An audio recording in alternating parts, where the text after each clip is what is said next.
Thanks for joining me. So today I want to ask the question, do mental health professionals help people experiencing the psychological, emotional, mental abuse, or are they hurting people that are experiencing these problems? And I think it's an important question to ask because what seems to be the most common and popular form of treatment for people experiencing these problems, narcissistic abuse, emotional problems, psychological, it seems that mental health professionals are the perceived experts and they kind of dominate the field of, healing and overcoming these problems. And me personally, I have very little experience with mental health professionals and counseling, but I have a lot of friends who are close to me who have counselors and mental health practitioners that they see on a regular basis. And so there's a few points I want to bring up and to really ask the question of, do these people have a bias? And in my opinion, I would say there is a huge bias that needs to be realized, and that is the fact that doctors and health practitioners all pursue this as a profession, and ultimately what drives them in the pursuit of that profession is making money. So why would a mental health professional want to cure a patient and put themselves out of business? In my opinion, that's the big bias here, because ideally you would have mental health professionals and people in medicine that their sole purpose is to cure people of their ailments, of the conditions that are affecting them. And when in medicine, obviously that's not the case. I mean, we all know, there's staggering statistics on the likelihood of baby boomers going bankrupt from diseases and medical problems. It's like 70% of baby boomers will experience bankruptcy related to health and medical problems. So, from what I've observed, some close friends of mine who are struggling with mental illness associated with narcissistic abuse, they go to a therapist, and the therapist gives them information, enlightenment, and helps them reason and understand what they're experiencing, and then also provides them with someone to talk to, like a safe place where they can express themselves, which is great. But the therapist wants the patient to keep coming back every week, because that's literally how they're making a living.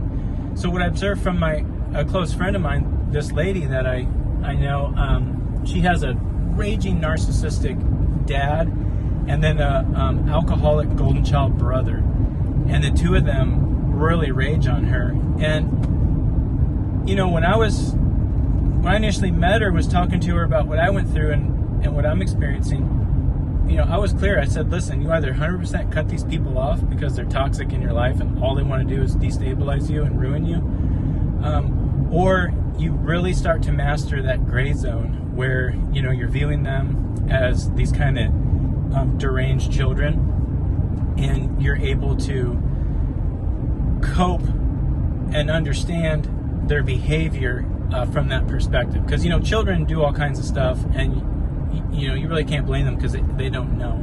So if you can perceive these adults as deranged children, then you're less attached to how it's going to affect you emotionally. But what ends up happening is she has these experiences with them and they're really detrimental. She goes to the therapist, and then the therapist kind of just puts a Band-Aid on it and then pushes her back out into the world with this kind of emotional Band-Aid, and it never really gets to the root of the problem and solves it. And my opinion, that if we're just treating the symptoms and putting band-aids on the symptoms, you're never solving and fixing the problem. Now, I feel as though there are positives to mental health professionals and information and ways that information can be conveyed and people can begin to understand it. Because if you've grown up in the West, you have grown up in a linear educational and thought process. And that means when you think of getting from one place to another, you think of that going in a straight line.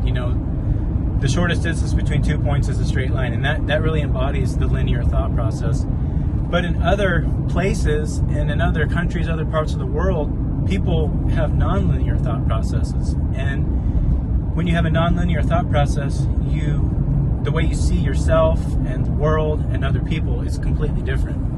But since a lot of us have grown up in the West, and I feel like the West is experiencing the majority of these mental health conditions and problems,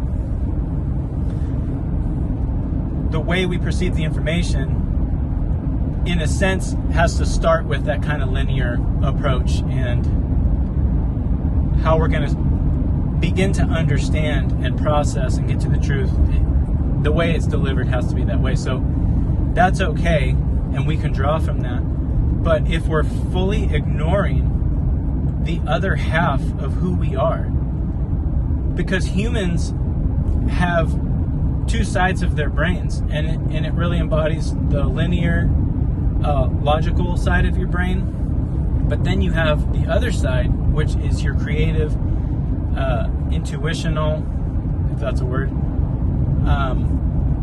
kind of esoteric part of your brain. And in Western culture and society, all that has been repressed. It's all logic and reason and linear thought. And so we're seeing all these problems with mental health, and narcissism, other personality disorders. And we think that really it's science. We're leaning on science to save us from all these problems. Sciences of human behavior and sciences of the mind, neuroscience, all this stuff. And when you see people seeking knowledge to understand, like the field of neuroscience, it's like people really are trying to understand, and they think that if we can scientifically approach this problem, it's going to solve the problem for what people are experiencing. And I think, yes, we can draw upon that for information, but we're missing this whole other side. And it actually goes back in history to when Darwin came out with Origin of Species.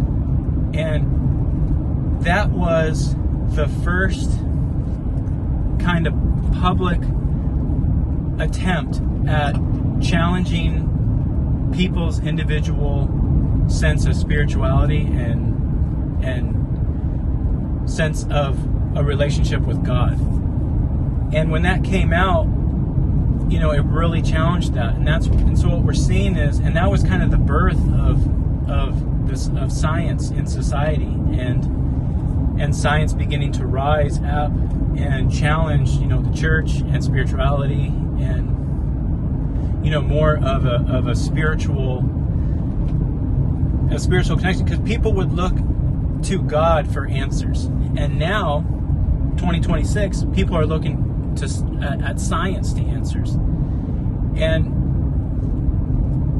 the way I have figured this out for myself was first becoming familiar. I use these scientific definitions and mental health, personality disorders, information to understand. And then, I contemplated and went to my intuition to figure out what was happening. And, I did this in nature. Nature, to me, is a spiritual connection to a higher presence. Because we are of the earth. We're natural beings. And to ignore the fact that we come from the earth, I feel like nature and the earth and humans' connection to that can provide great insight. And that's what it's provided for me. I started with the scientific definitions of understanding. Then I go into nature and I contemplate these ideas, and I contemplate the things I'm feeling, and I'm contemplating the behavior and the things I've experienced throughout my life with the narcissistic abuse. And ultimately, I'm just trying to find the truth and through understanding. And if we can embrace the natural world and how the non-linear thought process can open up, it opens you up to new ideas. Because when you're in the forest, or you're like walking on a trail, or you're by a river, or you're on a mountain, your brain and your thoughts and your mood is completely different. And I have a theory of knowledge and information.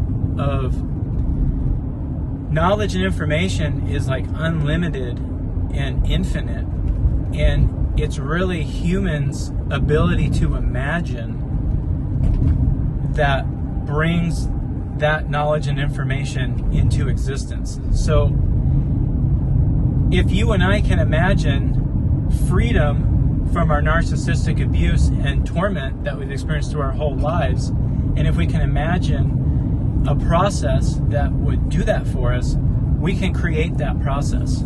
And then, you imagine it, and then you put it to, you try it, and then now it's created, and you can share that with people. And that's my goal here. That's how I've solved my problems and began to move on from what I've experienced. Because just by happenstance, the business I own and run, I'm in forestry. So I spend a lot of time in the forest by myself, working.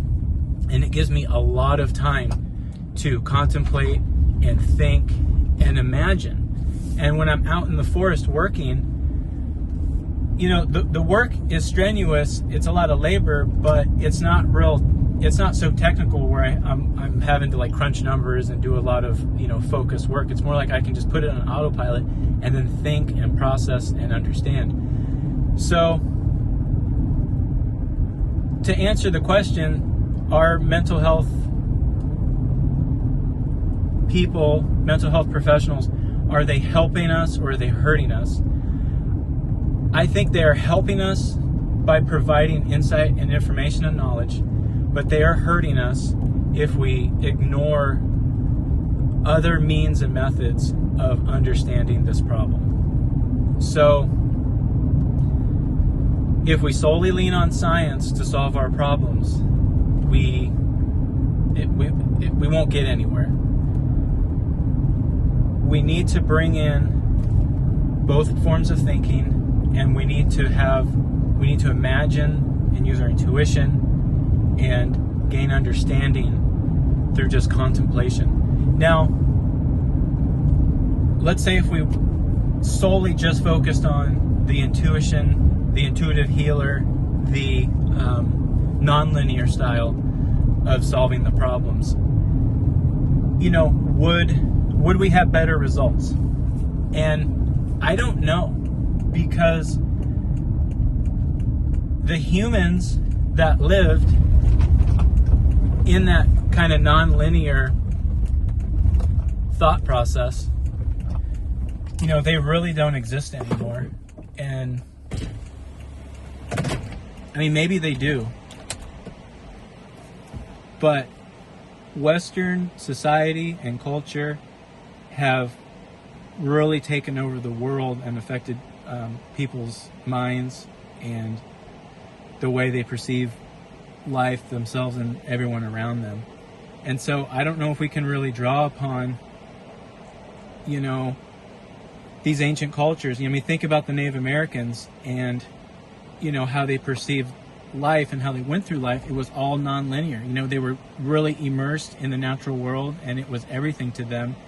And the way they, experienced and dealt with problems was probably through intuition and insight that they found in nature. I think if they had a problem, they would go to nature and they would meditate and contemplate and immerse themselves in that environment, and then the answer would come to them. So, society might be a better place if people live that way. I don't know. We don't live that way now, but we have to consider all options, because I think at the current rate that we're going, people's mental health, emotional health, physical health, everything is deteriorating extremely rapidly. And it's really important that we got to turn this boat back, turn it around, and get going on a better course where humanity, society, the planet, the world is healthier and happier. Because we can get there. We are capable of understanding that, but we just have to break out from this prison that we're all locked in. Because I was locked in the prison because of the narcissistic torture and torment I experienced, for most of my life. But since I've been able to move on from that, the world has opened up. I'm a completely different person, and that's why I'm able to sit here and talk with you and share this information, because I'm freeing myself from that prison. There's still elements of it that I'm battling, but I'm winning, and you can win too. We together, if we help each other, give people the information, share our experiences and stories, we can turn this around. So if you're pursuing assistance from mental health professionals, there are positives to that, but be aware of the negatives and consider other options, especially an introduction to contemplation within nature. And I'll start sharing more stuff about nature as therapy and healthy living as therapy. So anyway, I hope I presented some good facts for you and things to consider. Anyway, I appreciate you watching. Have a good one.